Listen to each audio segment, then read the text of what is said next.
Di balik kabut pagi pesisir Pekalongan, terdengar suara ombak yang bergulung pelan, seolah menyapa setiap jiwa yang melintas di pantai. Angin laut membawa aroma asin, bercampur harum dedaunan basah, menandakan hari baru yang seharusnya tenang.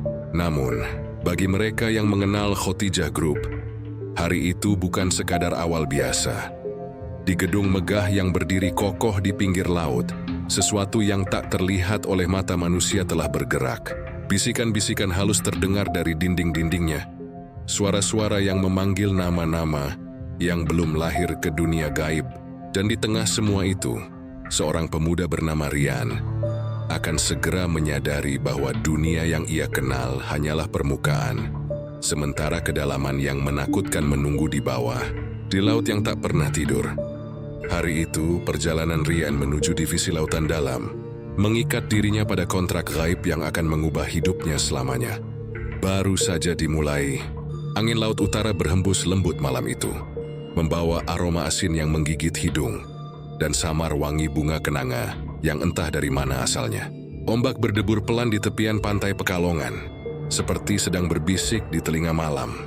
Langit gelap, tak ada bintang, hanya suara angin yang menggulung di antara pepohonan bakau dan rumah-rumah tua nelayan yang tampak merunduk lesu. Disinilah kisah itu bermula. Kisah tentang seorang wanita kaya raya yang disebut-sebut tak hanya memiliki perusahaan besar di dunia manusia, tapi juga memiliki cabang usaha di alam gaib. Namanya Bu Hajah Khotijah, seorang pengusaha sukses yang dikenal dermawan dan sering menolong orang. Namun di balik kedermawanannya, beredar bisikan aneh di kalangan warga bahwa semua kekayaannya berasal dari perusahaan gaib yang dilindungi oleh Dewi Lanjar, penguasa Laut Utara yang keindahannya sekaligus mematikan. Rian, seorang pemuda sederhana yang baru saja kehilangan pekerjaan di pabrik tekstil, menjadi tokoh yang tak sengaja terseret dalam pusaran kisah ini. Malam itu, ia duduk di warung kopi di tepi pantai, menatap laut yang gelap dengan pandangan kosong. Ia mendengar dari seorang sopir truk tua tentang lowongan kerja di sebuah perusahaan misterius bernama Khotijah Group. Kerjaannya gampang, gajinya gede, kata si sopir sambil menyalakan rokoknya. Tapi tempatnya bukan kantor biasa. Kau harus berani kalau mau melamar di sana. Berani? Maksudnya? Tanya Rian dengan dahi berkerut. Sopir itu hanya tertawa kecil. Suaranya serak dan matanya memandang lurus ke laut. Kantornya buka cuma tengah malam, nah. Kadang tak kelihatan siang hari. Tapi kalau nasibmu ditakdirkan, kau akan melihatnya sendiri. Malam semakin larut. Di kejauhan, lampu-lampu nelayan perlahan padam satu persatu, digantikan kabut tipis yang turun dari arah laut. Rian merasa ada yang memanggilnya. Suara lembut seperti bisikan perempuan dari tengah gelap. Dia berdiri menatap ombak yang semakin tinggi. Dalam hati ia berucap pelan, kalau memang rezeki, tunjukkan jalannya. Angin tiba-tiba berhenti. Laut menjadi sangat tenang. Di antara gelap muncul cahaya kehijauan yang menari di permukaan air. Seolah ada gedung bercahaya berdiri di tengah laut, berkilauan seperti kaca basah. Rian mengucek matanya tak percaya. Yobi melangkah maju mendekati air, dan seketika terdengar suara deru mesin seperti genset dan printer bekerja bersamaan. Aneh, di tepi laut yang seharusnya sunyi, kini terdengar seperti suasana kantor. Lalu di hadapannya perlahan muncul bangunan besar berwarna putih kehijauan. Dindingnya terbuat dari bahan yang tak bisa dijelaskan.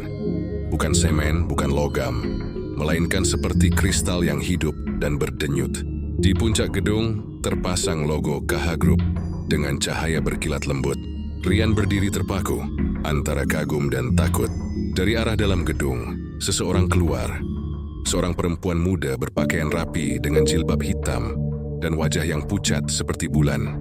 Selamat datang di Khotijah Group, katanya datar tanpa senyum. Anda Rian pelamar baru, bukan?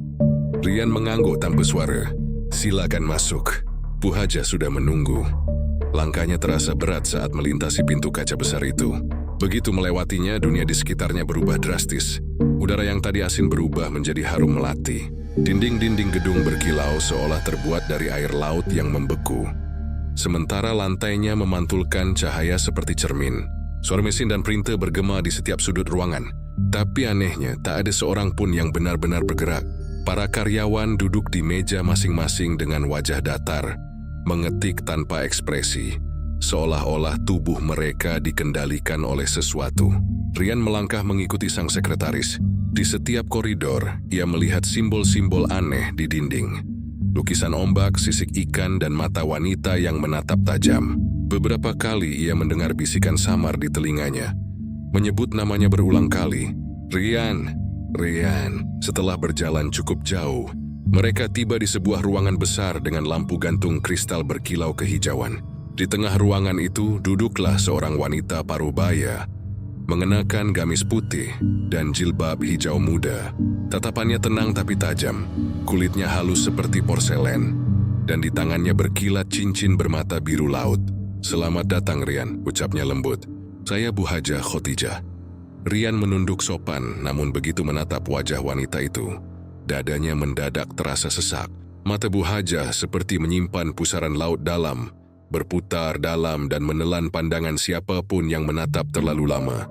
Ia buru-buru mengalihkan pandangan. Bu Hajah tersenyum tipis. "Kau sudah melihat sebagian dari perusahaan kami, tapi sebelum kau bekerja di sini, ada beberapa aturan yang wajib kau hafal." Beliau mengangkat jari telunjuknya. "Pertama, jangan menatap mataku lebih dari 3 detik. Kedua, bila kau mendengar suara ombak di dalam ruangan, jangan berbicara, jangan menoleh, dan jangan bergerak sedikit pun. Dan ketiga," ia menatap dalam ke arah Rian, "jangan pernah mencoba pulang sebelum pukul 12 malam." Suara jam dinding berdentang 3 kali, lembut tapi bergema seperti suara dari dasar laut. Rian hanya bisa mengangguk. Dia merasa tubuhnya kaku, seolah seluruh udara di ruangan tersedot oleh kehadiran wanita itu. "Bagus," ujar Bu Hajah. "Mulai malam ini kau resmi menjadi bagian dari Khotijah Group." Tiba-tiba lantai di bawah kaki Rian bergetar pelan. Dari bawah meja muncul semburat air yang mengalir membentuk genangan kecil.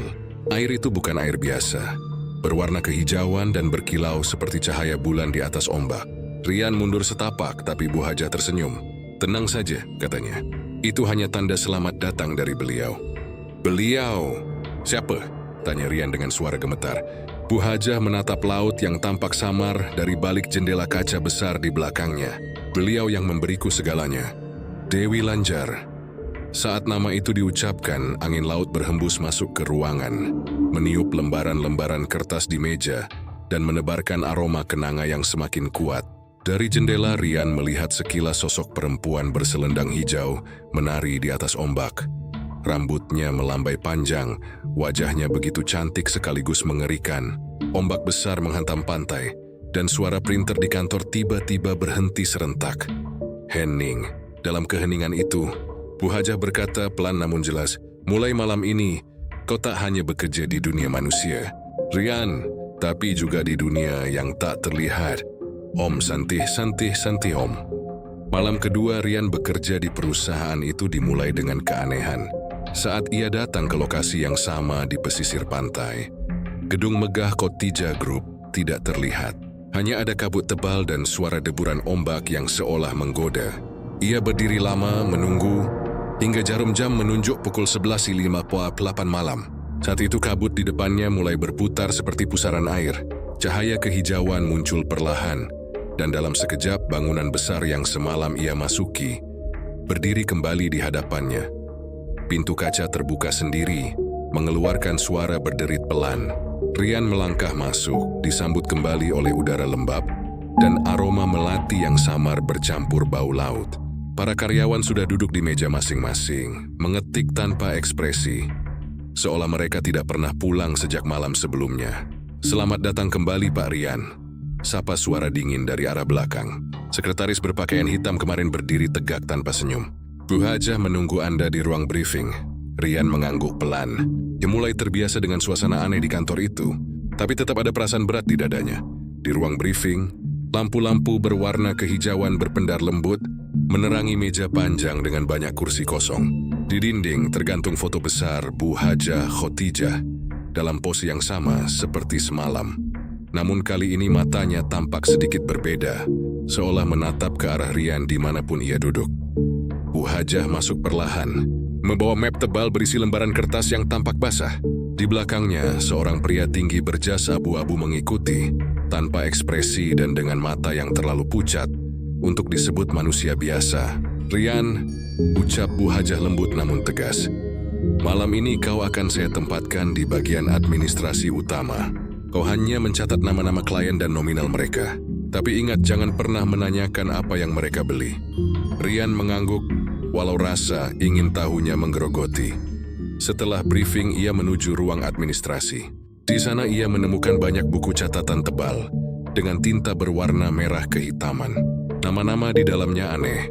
Ada yang tertulis Sutardi, jiwa penuh, Ratnasari, setengah perjanjian, dan Herman, ditunda. Ia tak mengerti maksudnya. Namun setiap kali ia membaca terlalu lama, huruf-huruf di buku itu tampak bergerak seperti cacing yang menggeliat di bawah tinta. Di pojok ruangan, ada jam tua berdetak pelan. Setiap kali jarumnya bergerak, udara di ruangan seakan berubah dingin. Tepat pukul 11 dini hari, terdengar suara gemericik air di bawah meja. Rian menunduk. Lantainya basah dan di sela-sela ubin muncul gelembung kecil seperti dari dasar laut. Dari sana terdengar bisikan lirih. "Catat nama aku juga, catat namaku." Rian menatap sekeliling, tapi semua karyawan lain tetap mengetik tanpa peduli. Ia menelan ludah dan pura-pura tak mendengar. Namun bisikan itu makin keras, hingga tiba-tiba sebuah tangan pucat muncul dari genangan air di bawah mejanya, menggenggam kakinya erat. Ia hampir berteriak, tapi suara ombak menggema di seluruh ruangan. Suara yang diingatnya dari aturan Bu Hajah. Jangan berbicara saat mendengar suara ombak di dalam ruangan. Rian menahan napas. Tangan itu perlahan menarik selembar kertas keluar dari air. Kertas tua yang bertuliskan tinta merah, "Perpanjangan kontrak jiwa." Seketika, tangan itu menghilang, genangan air surut, dan udara kembali tenang. Setelah kejadian itu, lampu-lampu di ruangan berkedip. Sekretaris hitam masuk membawa baki berisi minuman untuk semua karyawan. Cairannya kehijauan dan aromanya aneh. Campuran laut dan logam berkarat. "Minuman energi laut," katanya datar. Semua orang meminumnya tanpa ragu. Saat Rian menolak, sekretaris itu menatapnya tajam. Aturan kedua perusahaan, apa yang diberikan harus diterima. Dengan ragu, Rian meneguk sedikit cairan itu. Rasanya asin dan dingin, seperti air laut bercampur darah. Dalam hitungan detik, matanya berkunang. Dunia di sekitarnya berubah seperti dalam mimpi. Dia melihat sekeliling kantor berubah menjadi dasar laut. Para karyawan duduk di meja mereka, tapi tubuh mereka membusuk, rambut mereka melayang di air, dan ikan-ikan kecil berenang di sekitar kepala mereka. Di antara semua itu, berdiri Bu Hajah Khotijah, mengenakan gamis putih panjang yang berkibar lembut.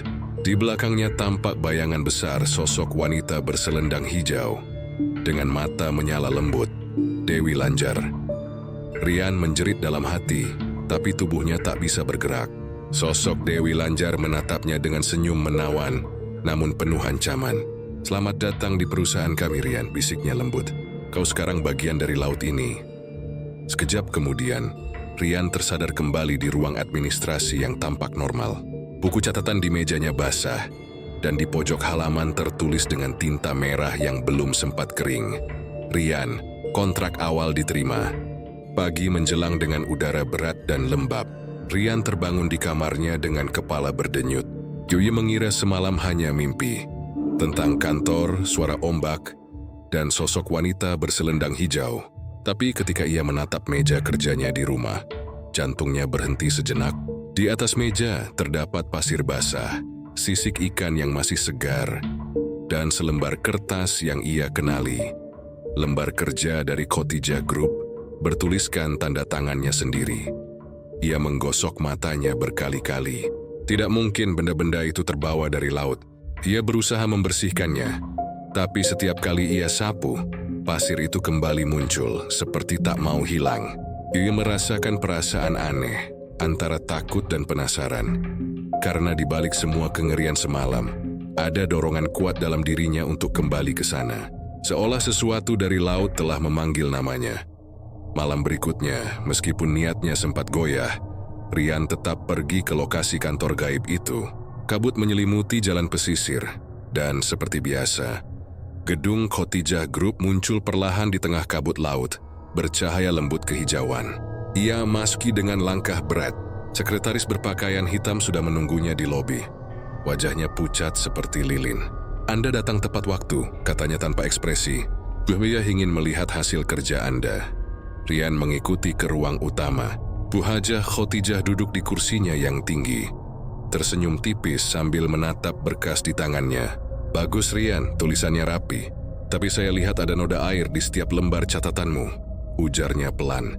"Saya tidak tahu Bu, mungkin karena semalam saya..." "Tidak perlu dijelaskan," potongnya cepat. "Tanda air itu adalah berkah. Artinya laut telah menyentuh hasil kerjamu. Itu berarti kau mulai diterima oleh beliau." Kata-kata itu membuat tengkuk Rian merinding. Joya ingin bertanya siapa beliau yang dimaksud. Tapi ingat aturan pertama. Jangan terlalu banyak bicara bila tak ditanya. Bu Hajah tersenyum, lalu menatap jendela besar di belakangnya. Dari sana terlihat laut berkilauan kehijauan. Meskipun jaraknya sebenarnya jauh dari pantai, laut selalu mengawasi Rian. Di tempat ini, air bukan sekadar air, melainkan darah kehidupan bagi perusahaan ini. Hari-hari berikutnya berjalan ganjil. Rian mulai memperhatikan keanehan di sekitar meja kerjanya. Setiap pagi pasir basah selalu muncul. Kadang ada sehelai rambut panjang yang menempel di keyboard, hitam kehijauan seperti ganggang laut. Kadang ada bau amis yang muncul tiba-tiba, meski AC menyala dingin. Suatu malam ketika lembur, Rian mendengar sesuatu dari arah jendela. Suara lembut memanggil namanya. Rian, ia mendongak. Dari balik kaca, samar terlihat ombak memukul jendela lantai 3. Hal yang mustahil karena gedung itu berdiri jauh dari laut. Tapi ombak itu ada, nyata. Dan di antara riaknya muncul sosok perempuan berselendang hijau. Wajahnya cantik, matanya tajam dan lembut sekaligus. Ia menatap Rian dengan senyum misterius. "Jangan takut," suaranya bergema lembut seperti dari dasar laut. "Aku yang menjaga tempat ini. Aku yang memberimu jalan rezeki." Rian tertegun, tubuhnya membeku. "Aku Dewi Lanjar," lanjut sosok itu. "Perusahaan ini adalah perpanjangan tanganku. Semua yang bekerja di sini bekerja juga untukku. Kau telah kupilih Rian." Saat itu juga, ombak besar menghantam jendela. Namun bukannya pecah, air laut justru menembus kaca seperti kabut dan menyelimuti tubuh Rian. Ia merasa dadanya sesak, seolah sedang tenggelam, tapi tidak bisa berteriak. Dalam kabut air itu, ia melihat wajah-wajah para karyawan lain. Mata mereka kosong, bibir mereka bergerak tanpa suara, seolah mengucap mantra. Tiba-tiba semua hilang. Jolie kembali duduk di meja kerja dengan napas tersengal. Tapi kini di tangannya ada cincin kecil berwarna biru kehijauan. Dengan ukiran huruf Kai, ia menatapnya lama, lalu menyadari bahwa di meja kerjanya kini terukir simbol aneh berbentuk pusaran ombak, seperti ukiran alami yang berdenyut pelan. Saat disentuh, ukiran itu terasa hangat hidup. Sejak malam itu, setiap kali Rian mengetik laporan atau menyentuh dokumen, huruf-huruf di layar komputer muncul sendiri, seolah ada tangan tak terlihat yang membantunya menulis. Pekerjaannya jadi sempurna, cepat, dan Bu Hajah tampak semakin menyukainya. Namun bersamaan dengan itu, tubuhnya makin lemas. Matanya sering merah dan ia sering bermimpi aneh tentang laut. Jelas sipi mimpinya, ia melihat ribuan karyawan yang berjalan di dasar laut, membawa berkas-berkas bercahaya menuju istana besar berwarna hijau toska. Di sana, di atas takhta mutiara, duduk Bu Hajah Khotijah dengan wajah bersinar lembut. Sementara di belakangnya, Dewi Lanjar berdiri megah. Matanya menatap tajam, rambutnya melayang seperti ombak. Suatu kali, Rian mencoba menceritakan kejadian itu kepada salah satu rekan kerjanya, Darto, karyawan senior di bagian gudang. Darto menatapnya lama lalu berbisik, "Kau baru masuk ya? Sudah dapat tanda laut di meja kerjamu?" Rian mengangguk.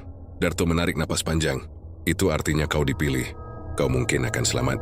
Tapi hanya kalau engkau tidak pernah menolak panggilan dari laut." "Panggilan?" Darto menatap jendela kantor yang berembun. "Kalau suatu malam kau mendengar suara ombak di kamar tidurmu, jangan pernah menutup telinga. Itu tandanya mereka datang menagih janji." Ucapan itu membuat darah Rian berdesir dingin.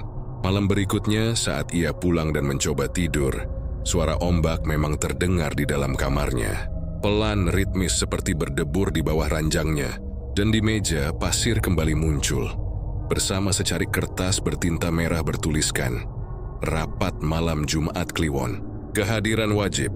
Rian menatap tulisan itu lama. Ia tahu malam itu akan menjadi awal dari sesuatu yang jauh lebih menakutkan dari sekadar kantor gaib. Suasana kantor Khotijah Group malam itu terasa berbeda. Udara di dalam gedung lembab dan berat, seolah dinding-dindingnya menyimpan napas ribuan jiwa. Di setiap sudut ruangan tergantung lampu berwarna hijau redup, menciptakan bayangan yang bergoyang di lantai seperti gelombang laut. Rian mendapat pesan dari sekretaris berpakaian hitam. Seluruh karyawan wajib hadir malam ini, pukul 12 tepat. Busana hitam, bawa setetes darah sendiri.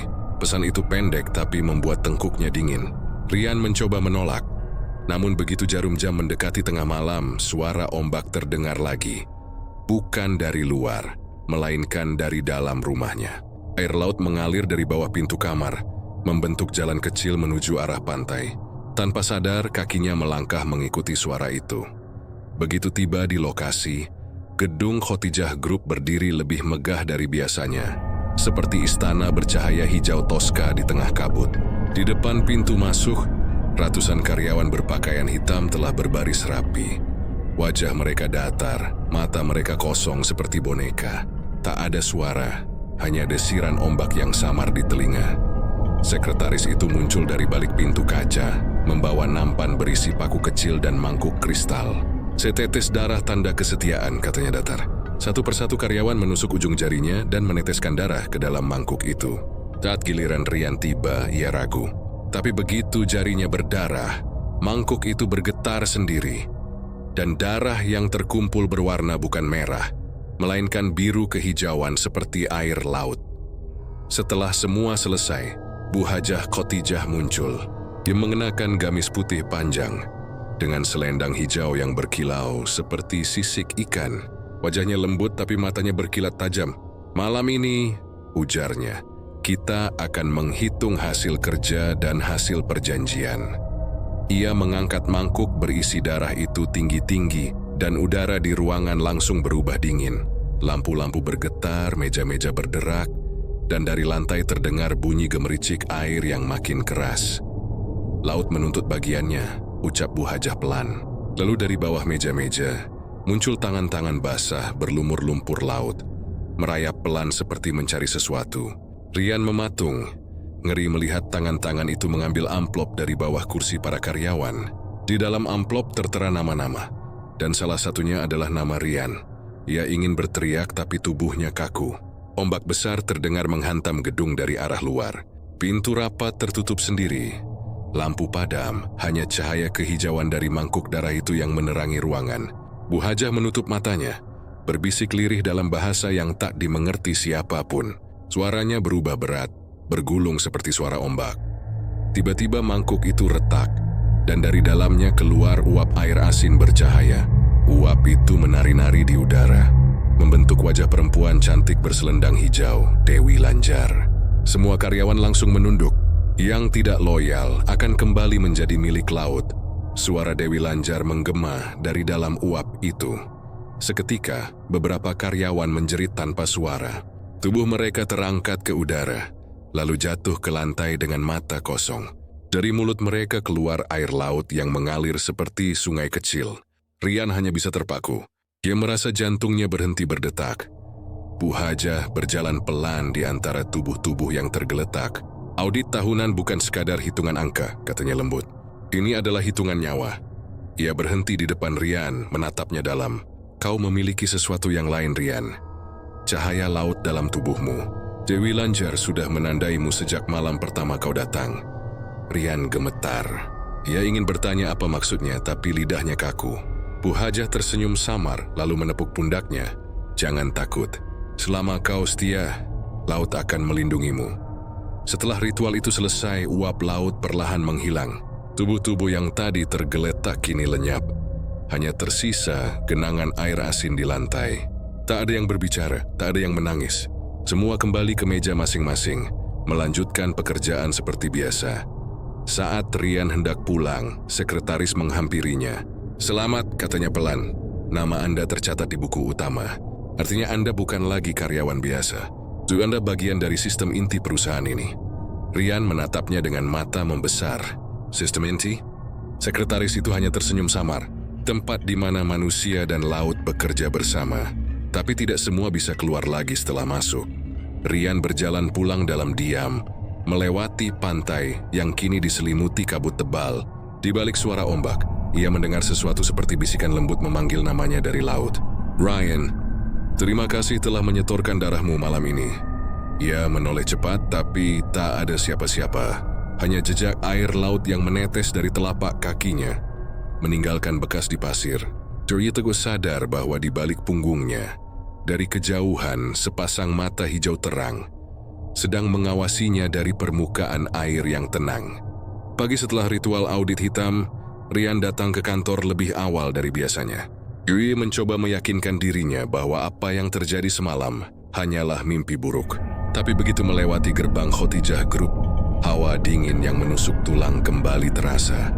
Udara di sekitar gedung tampak berembun, padahal matahari sudah tinggi. Di lobi, resepsionis yang biasanya ramah kini diam membeku. Wajahnya pucat, matanya kosong. Bu Haja memanggil ke ruang pendingin Pak Ryan, katanya tanpa ekspresi. "Ruang pendingin. Untuk apa?" "Pemeriksaan khusus. Hanya karyawan terdaftar di buku utama yang boleh masuk." Nama ruang pendingin belum pernah didengar Ryan sebelumnya. Ia mengikuti arah lorong bawah tanah yang diterangi lampu biru redup. Di setiap langkah, ia mendengar bunyi seperti tetesan air yang menetes dari langit-langit. Namun begitu ia mendongak, tak ada sumbernya. Hanya kabut tipis menari di udara. Di ujung lorong, ada pintu baja besar dengan ukiran simbol ombak dan tulisan Arab gundul di sekelilingnya. Dua pria berseragam hitam berdiri di depan pintu. Mereka tidak berbicara, hanya memeriksa luka kecil di jari Ryan, memastikan bekas tusukan darah semalam masih ada. Setelah itu mereka membuka pintu perlahan. Udara dingin langsung menyergap. Ryan masuk. Ruangan itu seperti gudang besar dengan dinding berlapis es. Tapi di tengah-tengahnya berdiri puluhan peti kaca besar yang di dalamnya berisi tubuh manusia. Mereka bukan mayat, karena beberapa masih tampak bernapas pelan, seperti tidur. Di setiap peti tertulis nama dan jabatan. Manajer keuangan, staf produksi, direktur cabang Pekalongan. Ryan tertegun. Salah satu nama membuatnya kaget. Laila, bagian administrasi. Perempuan muda yang sempat menolongnya hari pertama ia masuk kerja. Itu mengetuk kaca peti. Mendaksing direspon. Tubuh Laila tertidur dengan wajah tenang. Bibirnya sedikit tersenyum, seolah bermimpi indah. Tapi dari hidungnya keluar gelembung udara kecil seperti seseorang yang tenggelam di dalam air. Cantik bukan? Suara Bu Haja Khotijah muncul dari balik kabut. Dia berdiri di samping peti dengan mantel tebal dan selendang hijau yang berkilau samar. Mereka tidak mati. Mereka hanya dipinjamkan pada laut untuk sementara. "Untuk apa, Bu?" Ryan menelan ludah, berusaha tenang untuk menjaga keseimbangan. "Perusahaan ini berdiri di dua alam, Nak Ryan. Alam manusia dan alam laut. Setiap keberhasilan harus dibayar. Setiap keuntungan harus ada gantinya." Ia berjalan ke tengah ruangan, mengangkat tangan dan seluruh peti kaca mengeluarkan kabut tipis. Suara samar terdengar dari dalam, seperti bisikan ratusan orang berdoa bersamaan. "Ini bukan penyiksaan," lanjut Bu Haja, "melainkan bentuk perjanjian. Jurimesko yang si kuat akan tertidur lebih lama. Yang kuat akan kembali bekerja. Kau akan tahu nanti siapa yang kembali." Ryan bergidik. Dia merasa setiap uap kabut menyentuh kulitnya dan menyusup masuk ke dalam pori-porinya. Rasanya asin dan dingin, seperti berada di dasar laut. "Ryan," kata Bu Hajah lagi, "aku memilihmu untuk mengelola departemen baru, Divisi Lautan Dalam, sebuah unit rahasia yang hanya beroperasi di malam hari. Tugasmu sederhana, mengawasi arus kas dari proyek-proyek yang tak terlihat oleh manusia biasa." Proyek yang tak terlihat? Cuy, kontrak dengan pihak yang tidak bernama. Ryan ingin menolak, tapi suaranya tercekat. Saat itu pula, semua peti kaca bergetar bersamaan. Dari dalamnya, air mulai merembes keluar. Tubuh-tubuh di dalamnya menggeliat pelan. Mata mereka membuka, tapi bukan mata manusia, melainkan mata berwarna hijau kebiruan, berkilau seperti mutiara laut. "Lihatlah," ujar Bu Haja pelan. "Itu para karyawan yang sudah diadaptasi. Mereka bukan lagi sepenuhnya manusia. Mereka sekarang menjadi bagian dari perusahaan selamanya." Ryan mundur beberapa langkah. Tubuhnya gemetar hebat, tapi begitu matanya menatap wajah Bu Hajah, ia merasakan semacam kekuatan lembut menekan dadanya, seperti ombak besar yang memaksa ia pasrah. "Jangan takut," bisik Bu Hajah. "Kalau kau bertahan 3 malam dalam divisi itu, laut akan memberkatimu. Kau akan melihat kekayaan yang tak pernah kau bayangkan." Rian menunduk. Ada bagian dirinya yang ingin lari, tapi ada juga bisikan halus yang membujuk dari dalam kepalanya. Suara perempuan lembut yang dulu ia dengar di mimpinya. "Ikuti saja, Rian. Ombak akan menuntunmu." Ketika Rian meninggalkan ruangan itu, lampu-lampu di sepanjang lorong padam satu persatu, menyisakan kegelapan total. Di telinganya masih terdengar suara Bu Hajah yang bergema jauh di belakang. "Selamat datang di divisi laut, anak ombak." Malam itu ketika ia sampai di rumah, Rian mendapati bajunya masih basah meski tak hujan. Dia membuka telapak tangannya. Di sana ada tanda aneh. Bentuknya seperti pusaran air kecil yang terus berputar perlahan di kulitnya. Dan dari jauh, di tengah laut, cahaya hijau membelah kabut. Seolah Dewi Lanjar sedang tersenyum menatap keberanian barunya. 3 hari setelah kunjungannya ke ruang pendingin, Rian menerima surat tanpa pengirim. Amplopnya berwarna biru tua dengan cap lilin berbentuk ombak. Di dalamnya hanya ada selembar kartu hitam bertuliskan satu kalimat, "Pukul 23 ruang bawah lantai 7, bawa tanda lautmu." Tanda laut, pusaran air kecil di telapak tangannya, masih berputar lembut. Setiap kali ia menatapnya terlalu lama, telinganya seperti mendengar suara ombak berbisik, memanggil namanya. Malam itu, meski pikirannya diliputi ketakutan, kakinya berjalan sendiri ke arah gedung Khotijah Group Lift. Utama tidak berfungsi di atas lantai 5. Dari sana, Rian harus menuruni tangga spiral yang dingin dan lembab. Udara semakin berat, aroma asin semakin kuat seperti di dalam perut kapal karam. Dinding tangga ditumbuhi lumut basah yang memantulkan cahaya kehijauan samar. Di dasar tangga ada pintu besi tanpa gagang, hanya sebuah lubang berbentuk pusaran air. Rian menempelkan telapak tangannya, dan pusaran di kulitnya menyala, membuka pintu itu dengan suara gesekan panjang. Dari dalam keluar kabut dingin dan suara gemericik air. Ruangan itu luas namun tidak sepenuhnya nyata. Dindingnya seolah hidup, bergerak perlahan seperti aliran air laut. Di tengah ruangan berdiri meja besar dari batu karang hitam. Dikelilingi 7 orang karyawan berpakaian putih kebiruan. Mereka semua mengenakan kalung kerang dan menunduk hormat ketika Rian masuk. Seorang wanita tua dengan rambut perak berdiri di sisi kanan ruangan. "Selamat datang di divisi lautan dalam," katanya dengan suara bergetar namun lembut. "Kami bukan lagi manusia penuh, tapi belum sepenuhnya arwah laut. Kami menjaga aliran energi kekayaan agar perusahaan ini tetap hidup." "Energi kekayaan?" tanya Rian pelan. "Ya, setiap uang yang masuk ke perusahaan ini bukan dari proyek manusia saja. Ada arus kas dari dunia bawah laut, dari kerajaan Dewi Lanjar sendiri. Kami mengatur peredaran itu." Ia menunjuk ke dinding belakang ruangan. Terlihat sebuah kolam air gelap yang berputar seperti pusaran tak berujung. "Itu portal utama. Dari sanalah arus energi datang." Ketika Rian mendekat, ia melihat bayangan wajah-wajah samar di dalam air, menangis dan tertawa bersamaan. Wajah-wajah itu bukan manusia biasa. Beberapa seperti ikan, beberapa seperti wanita berambut panjang. Semuanya menatap Rian seolah mengenalnya. "Duduklah," perintah wanita tua itu. "Malam ini kamu akan diinisiasi." Rian duduk di kursi karang. Di depannya diletakkan mangkuk berisi air laut. Wanita tua itu memotong ujung jarinya, meneteskan darah ke air. "Setiap anggota divisi ini harus berbagi darah dengan laut," katanya. "Darah kita menjadi tanda agar tak ditelan oleh arus." Ia menatap Rian. "Sekarang kau." Rian ragu sejenak, tapi bayangan Dewi Lanjar muncul dalam pikirannya. Senyumnya lembut, matanya memanggil. Ia menggores jarinya dan meneteskan darah ke dalam mangkuk. Seketika air di dalamnya berputar cepat, berubah warna menjadi biru kehijauan. Suara ombak bergema di seluruh ruangan. Dan dari pusaran air di dinding, muncul tangan perempuan yang terbuat dari cahaya. Tangan itu menyentuh kepala Rian. Dingin luar biasa menjalar dari ubun-ubunnya ke seluruh tubuh. Ia melihat kilasan kapal tenggelam di laut utara, peti-peti emas di dasar samudra, dan wajah-wajah manusia yang menjerit di antara karang. Suara perempuan bergema di kepalanya. Kau kini bagian dari kami, penjaga arus laut. Setiap keuntungan yang kau catat di dunia atas akan dibayar dengan jiwa di dunia bawah. Rian terengah, matanya terbuka. Semua orang di ruangan menatapnya dengan tatapan kagum. Di telapak tangannya, pusaran air kini berubah, bentuk menjadi segel berbentuk kerang yang memantulkan cahaya hijau. Wanita tua itu tersenyum samar. Kau resmi menjadi bendahara lautan. Tugasmu mencatat setiap jiwa yang tergantikan untuk kekayaan manusia. Jiwa yang tergantikan? Ya, jawabnya datar. Setiap proyek besar yang menghasilkan keuntungan besar akan menuntut pengorbanan.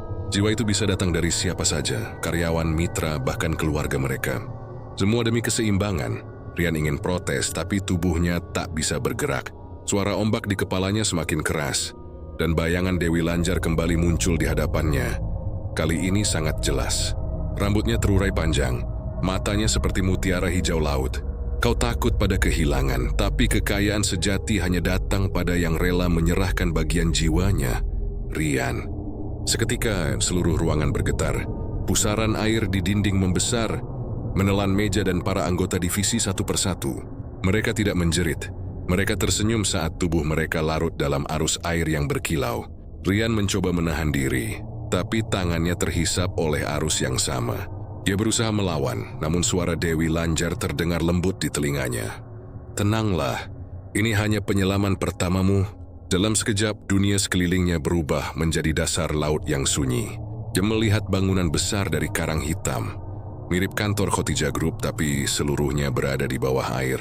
Di dalamnya, ratusan makhluk berwajah manusia bekerja di meja-meja yang terbuat dari batu karang, menulis angka-angka bercahaya di gulungan kulit ikan. Rian menyadari, ia telah menembus batas antara dunia manusia dan dunia gaib laut. Dan di ujung ruangan, di atas singgasana dari cangkang raksasa, duduk sosok Dewi Lanjar dengan jubah air yang terus bergerak. Di sisi kanannya berdiri Bu Hajah Khotijah, menunduk hormat. Dewi Lanjar menatap Rian tersenyum lembut. Kini kau tahu nah, perusahaan ini bukan sekadar usaha manusia. Ini kerajaan laut yang beroperasi lewat tubuh-tubuh manusia. Dan kau kini menjadi tangan kananku di dunia atas. Rian ingin menolak, tapi matanya menatap laut di sekelilingnya. Indah, menakutkan, penuh rahasia. Dalam hatinya, ketakutan perlahan berubah menjadi kekaguman. Ia menunduk pelan. Jika memang ini takdirku, katanya lirih, aku akan melayani. Suara Dewi Lanjar bergema lembut, seperti gelombang yang memecah di pantai. Mulailah dari esok pagi, Rian. Dunia atas menunggu laporan keuanganmu, dan laut akan menagih bagiannya. Arus air menutup pandangannya. Ini wisang tenggelam tapi tidak sesak. Tubuhnya melayang kembali ke permukaan. Dan ketika matanya terbuka, ia sudah berada di kantornya lagi. Pakaian kering, meja bersih, tapi di layar komputernya tertera angka-angka baru. Saldo laut masuk 9,99,999. Dan di kaca jendela, pantulan Dewi Lanjar tersenyum samar, berbisik lembut. Kau sudah mulai paham cara kami bekerja. Sudah seminggu Rian bekerja di divisi lautan dalam. Hari-harinya terasa aneh. Setiap pagi ia datang ke kantor seperti biasa, tetapi malamnya selalu terbangun di ruang bawah tanah, tanpa tahu bagaimana caranya sampai di sana. Matanya perlahan terbiasa melihat hal-hal yang dulu tak bisa ia pahami. Bayangan yang berjalan di dinding, tinta yang mengalir seperti darah di atas laporan keuangan, dan bisikan-bisikan dari balik lemari arsip. Namun malam itu berbeda. Dia menerima panggilan khusus dari sekretaris Bu Hajah. Rapat neraca malam ini wajib hadir. Tidak boleh ada kesalahan bahkan satu angka pun. Rapat neraca, sebuah istilah yang hanya disebut sekali oleh wanita tua penjaga divisi lautan dalam. Ia tahu, itu bukan sekadar pertemuan manusia, melainkan perhitungan antara dunia atas dan bawah. Pukul 12 malam, Rian turun lagi ke ruang bawah lantai 7. Kali ini pintu besi terbuka sendiri sebelum ia sempat menempelkan tangan. Di dalam, meja karang hitam sudah penuh gulungan kertas bercahaya biru. Setiap gulungan mencatat transaksi gaib. 1 proyek hotel, kas 2 jiwa hilang. Sabos kapal ekspor, Miu 5 jiwa penyeimbang. Di ujung ruangan, Bu Hajah Khotijah berdiri mengenakan pakaian serba putih, dengan selendang hijau laut menjuntai hingga lantai. Wajahnya bersinar samar, matanya menatap Rian dalam. "Anak ombak," katanya pelan.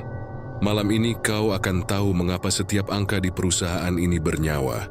Ia mengibaskan tangannya. Dinding ruangan berubah menjadi permukaan air, memantulkan bayangan-bayangan manusia yang menjerit. Di antara mereka, Rian melihat sosok yang dikenalnya, Laila. Rekan kerjanya yang dulu terbaring di peti kaca ruang pendingin. Kini Laila berdiri di balik air. Matanya kosong, tangannya menempel di permukaan. Seolah meminta pertolongan, Rian tertegun. "Dia tidak mati," kata Bu Hajah tanpa emosi. "Hanya menjadi bagian dari neraca." "Neraca?" Neraca antara manusia yang menerima keuntungan dan jiwa yang menanggung bebannya. Jika satu proyek menghasilkan kekayaan besar, maka akan ada pengorbanan seimbang di alam bawah. Itu lagi hukum laut. Lalu berjalan menuju meja utama. Di sana ada timbangan besar dari logam berkarat. Di sisi kiri terletak gulungan angka-angka laba perusahaan. Di sisi kanan pendar-pendar cahaya biru. Jiwa-jiwa yang ditukar. Setiap akhir bulan, lanjut Bu Hajah, neraca ini harus seimbang. Jika tidak, arus laut akan menelan siapapun yang bertanggung jawab. Rian menelan ludah. Dan jika tak seimbang malam ini, Bu Hajah tersenyum tipis. Maka perusahaan ini akan memakan dirinya sendiri. Seketika ruangan bergetar, air dari dinding bergolak seperti badai. Timbangan bergerak liar, sisi kiri turun tajam. Artinya keuntungan terlalu besar, jiwa yang dikorbankan belum cukup. Semua anggota divisi terdiam. Wanita tua penjaga catatan melirik Rian dengan mata paning. "Tuan muda, angka Anda. Proyek Pantai Batangan belum dilunasi." Rian memeriksa laporan di tangannya. Proyek itu memang menghasilkan keuntungan fantastis. Tapi tak ada nama korban pengganti di kolom seberang. Ia teringat sesuatu. Saat proyek itu dimulai, hanya ada satu orang yang ikut terlibat, ibunya, yang tinggal di kampung pesisir. Seketika jantungnya berdegup keras. "Tidak. Bukan dia." Bu Hajah menatapnya tajam. "Hukum tidak bisa dihindari, Rian. Jiwa harus dibayar dengan jiwa. Jika bukan dia, maka laut akan mengambil yang paling dekat dengannya. Loss itu adalah kau." Timbangan di meja mulai berderak. Dari sisi kanan muncul tangan-tangan biru yang menggeliat keluar, mencakar udara. Ruangan dipenuhi bau asin yang menusuk. Rian mundur, tapi lantai karang berubah menjadi basah dan licin. Naik setinggi lutut lalu pinggang. "Bu Hajah, tolong sehentikan ini." Namun wanita itu tetap diam. Dia menutup matanya, seperti sedang mendengarkan bisikan jauh dari dalam laut. Dewi Lanjar sedang menagih Rian. Tidak ada jalan keluar kecuali mengganti dengan jiwa lain. Rian menatap sekeliling. Anggota divisi satu persatu diseret oleh tangan-tangan biru, lenyap ke dalam pusaran air. Ruangan menjadi gelap, hanya tersisa cahaya dari segel di telapak tangan Rian. Dalam keputusasaan, ia menatap pusaran air itu dan berteriak, "Kalau memang harus ada yang dikorbankan, ambil aku. Tapi biarkan ibuku." Matter. Suara ombak di telinganya memudar. Dari pusaran itu muncul wajah cantik Dewi Lanjar. Memandangnya lembut namun dingin. "Anak ombak, pengorbananmu diterima. Tapi engkau harus menanggungnya bukan dengan mati, melainkan dengan hidup sebagai penjaga neraca. Selamanya." Tiba-tiba seluruh air menguap. Ruangan kembali seperti semula. Para anggota divisi hilang. Hanya tinggal Rian seorang diri di tengah meja karang yang kini berlumur garam putih. Bu Hajah berdiri di hadapannya tersenyum samar. "Selamat Rian, neraca kembali seimbang. Kau resmi menjadi penjaga arus jiwa." Rian gemetar. Ia menyadari sesuatu di dadanya. Segel baru berbentuk sisik hijau berkilau muncul di kulitnya. Dia menyentuhnya, terasa dingin dan hidup. "Mulai sekarang," ucap Bu Hajah pelan, "kau akan mendengar setiap jiwa yang ditukar, bahkan sebelum mereka mati. Itulah kutukanmu dan juga karuniamu." Sejak malam itu, hidup Rian tak pernah sama. Dia bisa merasakan saat seseorang di kantor itu akan kehilangan nyawa. Udara di sekitarnya menjadi asin, dan suara laut terdengar di telinganya. Ia tahu siapa yang akan digantikan, tapi tak bisa menghentikannya.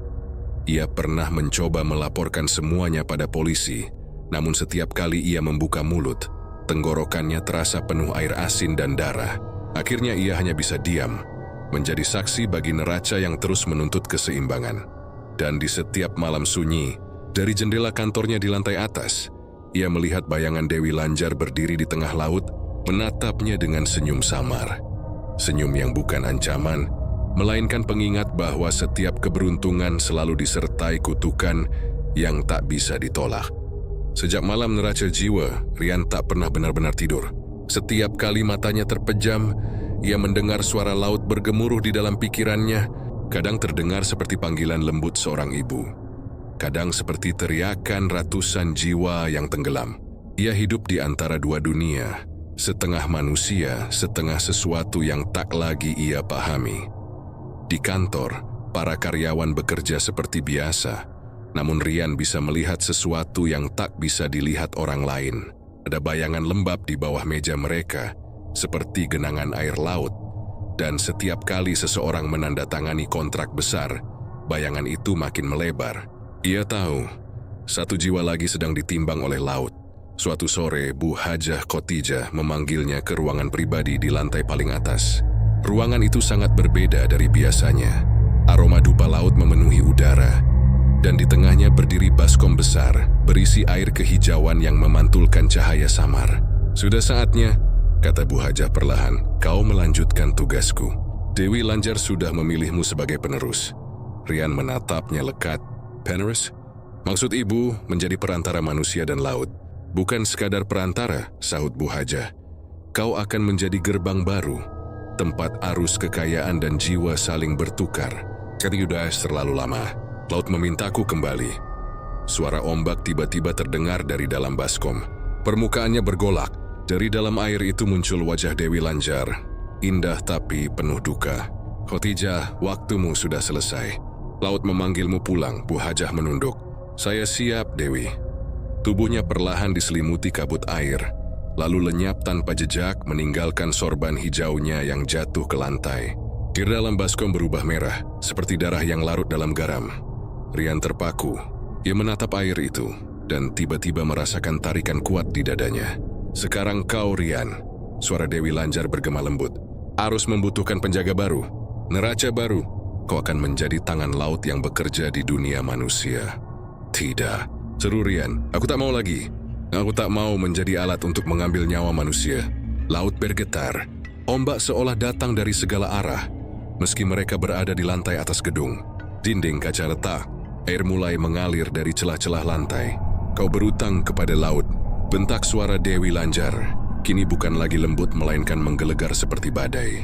"Jiwamu selamat karena ibumu dibebaskan. Sekarang kau menolak membayar?" Rian mundur, tapi lantai telah berubah menjadi licin oleh air asin. Dari cermin di dinding, muncul wajah-wajah karyawan yang telah menjadi korban neraca. Mereka menatapnya dengan mata kosong. Beberapa masih memanggil namanya pelan. "Rian, tolong. Kau yang menulis laporan kami?" Suara itu menusuk batinnya. Dia menutup telinga, tapi bisikan mereka tak berhenti. Tubuhnya gemetar. "Aku tak mau lagi.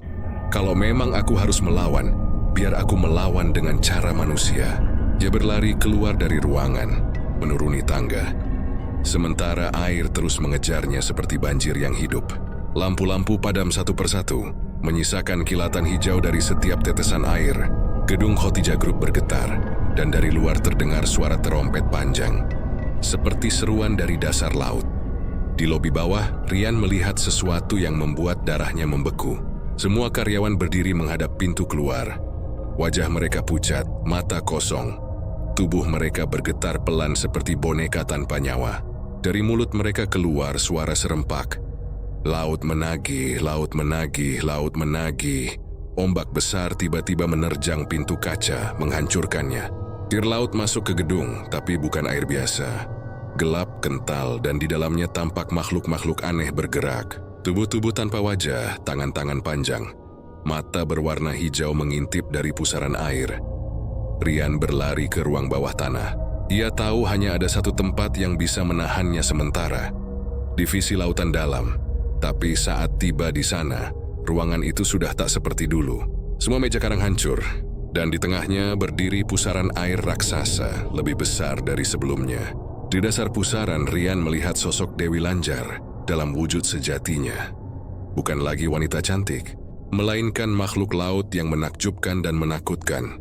Rambutnya seperti aliran ombak, matanya seperti mutiara hitam, dan tubuhnya berkilau seperti sisik ikan raksasa. Kau menolak lautan, tapi arusmu sudah terikat padaku, Rian. Tak ada manusia yang bisa lepas dari kontrak laut. Rian menatapnya dengan marah. Kalau begitu biarkan laut memakan kekayaannya sendiri. Aku akan hancurkan semuanya. Dia mengambil buku besar catatan neraca yang tergeletak di lantai. Di setiap halamannya tertera nama-nama jiwa yang ditukar. Ia merobek halaman-halaman itu satu persatu. Setiap kali halaman robek, air di sekelilingnya bergetar keras dan suara jeritan terdengar dari dalam pusaran. "Berhenti!" Suara Dewi Lanjar menggelegar, tapi Rian terus merobek. "Aku tidak takut lagi. Biarkan semuanya berakhir malam ini." Cahaya hijau dari segel di tangannya menyala terang. Angin berputar kencang, ruangan bergetar seperti gempa. Dari balik pusaran air, ratusan wajah muncul, jiwa-jiwa yang dulu dikorbankan. Kini menatapnya dengan mata penuh terima kasih. "Terima kasih, Rian. Kau bebaskan kami." Tubuh Rian mulai terbakar oleh cahaya biru laut. Ia tahu tubuhnya sedang dihisap antara dua alam. Tapi Istiawa tersenyum. Untuk pertama kalinya ia merasa damai. Kalau memang laut ingin aku kembali, maka aku akan kembali sebagai arus yang menentang, bukan melayani. Dengan teriakan terakhir, ia melempar buku neraca ke dalam pusaran air. Ledakan besar terjadi. Ombak dari dunia bawah menembus gedung, menelan semuanya dalam satu kilatan cahaya hijau. Malam itu, kota pesisir Komal diterjang badai yang tak pernah tercatat dalam sejarah. Laut naik hingga 3 kilometer ke darat. Gedung Khotijah Group lenyap tanpa jejak. Yang tersisa hanyalah danau asin di tengah kota dengan aroma garam yang kuat. Dan di tengah danau itu, tampak sehelai selendang hijau mengapung, berkilau di bawah cahaya bulan. 3 bulan setelah badai besar yang menelan gedung Khotijah Group, kota Komal belum juga pulih. Air laut yang dulu surut kini membentuk danau asin di tengah kota. Dan setiap malam, penduduk sekitar mendengar suara adzan samar dari tengah air, bercampur dengan bisikan perempuan menangis. Tidak ada yang berani mendekat setelah senja. Badan SAR dan aparat pemerintah menganggap itu sekadar fenomena alam akibat ambruknya tanah pesisir. Tapi warga tahu, sesuatu yang jauh lebih tua dan lebih kelam sedang bersemayam di bawah permukaan danau itu. Suatu pagi, seorang nelayan bernama Sulaiman menemukan benda aneh terapung di tepi air. Selembar kain hijau yang masih mengeluarkan aroma dupa laut. Saat ia angkat kain itu, langit mendadak gelap. Ombak kecil muncul di tengah danau, padahal angin sedang tenang. Dari dalam pusaran kecil itu muncul bayangan seseorang. Lelaki muda berpakaian kantor, dengan wajah tenang dan mata kosong. "Kembalikan selendang itu ke laut," katanya lirih. "Jangan biarkan manusia menyimpannya lagi." Sulaiman menatap wajah itu. Ia mengenalinya. Brian, anak yang dulu bekerja di perusahaan Bu Hajah Khotijah. Bayangan itu tersenyum, tapi senyum yang mengandung duka. "Aku sudah bukan Rian yang dulu. Aku hanya arus yang tertinggal. Gerbang belum tertutup. Kalau selendang itu tetap di darat, laut akan menuntut lagi." Sulaiman ketakutan dan segera berlari ke rumahnya, meninggalkan kain itu di tepi air. Namun malamnya, seluruh kampung pesisir diguncang oleh gelombang besar tanpa angin. Menghantam rumah-rumah seperti ada kekuatan yang marah. Beberapa warga melihat bayangan perempuan berpakaian serba putih dengan rambut panjang mengambang di atas air. Ia berjalan di atas danau memanggil nama seseorang. "Rian, kembalilah." Laut belum tenang, itu adalah Dewi Lanjar. Tapi dalam bentuk yang lebih menyeramkan. Wajahnya setengah indah, setengah membusuk, seperti tak lagi sepenuhnya Dewi. Tapi juga bukan manusia. Dia kehilangan separuh kekuatannya saat Rian menghancurkan neraca jiwa. Dari langit hujan turun deras, tapi airnya asin. Di antara kilat muncul siluet seseorang berdiri di tengah danau. Rian. Ia memegang buku neraca yang sudah terbakar setengahnya. Dalam bisikan angin terdengar suaranya. "Aku bukan lagi manusia dan bukan lagi budak laut. Aku penjaga gerbang. Laut tidak boleh menelan dunia." Dewi Lanjar melangkah mendekat. Suaranya menggema seperti ombak yang berbicara. "Kau melawan kodratmu, Rian. Kau lahir dari utang jiwa. Kau tak bisa menutup gerbang yang sudah dibuka darah manusia. Kalau begitu, biarkan aku tenggelam bersama gerbangnya." Rian mengangkat buku itu tinggi-tinggi. Dari halaman yang tersisa, cahaya biru menyala seperti api. Ombak menggulung, angin memekakan telinga. Dewi Lanjar berteriak, tapi suaranya kalah oleh raungan laut. Air di danau mulai berputar cepat membentuk pusaran raksasa. Dari dasar air muncul tangan-tangan hitam. Wajah-wajah korban yang dulu menjadi tumbal perusahaan. Mereka bukan lagi hantu, tapi arwah bebas. Mereka menatap Rian dengan tenang. Kami akan membantumu menutup gerbang, Rian. Rian memejamkan mata. Cahaya dari tubuhnya makin terang. Seluruh pusaran menyerap dirinya, Dewi Lanjar, dan buku neraca sekaligus. Ledakan besar terjadi. Air naik hingga menutupi langit. Lalu tiba-tiba lenyap seketika. Ketika pagi tiba, danau asin itu telah surut. Yang tersisa hanyalah tanah lembab dan puing-puing dari dasar laut yang muncul ke permukaan. Tidak ada tanda-tanda Dewi Lanjar. Tidak ada tubuh Rian. Namun di tengah bekas pusaran itu, tumbuh sebatang pohon kelapa laut. Batangnya berwarna perak, daunnya hijau kebiruan. Dan setiap kali angin laut berhembus, terdengar suara halus seperti bisikan. Gerbang sudah tertutup, tapi laut akan selalu mengingat. Beberapa tahun kemudian, seorang pengusaha baru membangun gedung megah di tanah bekas Khotijah Group. Ia menamakan perusahaannya Lanjar Corp. Malam peresmian berlangsung meriah. Namun di tengah pidato pembukaan, seluruh lampu padam. Dari arah jendela terlihat ombak kecil bergulung di tengah halaman. Dalam pantulan kaca, sang pengusaha melihat bayangan perempuan berjilbab hijau tersenyum padanya. Selamat datang di perusahaanku. Lampu kembali menyala. Semua berjalan normal.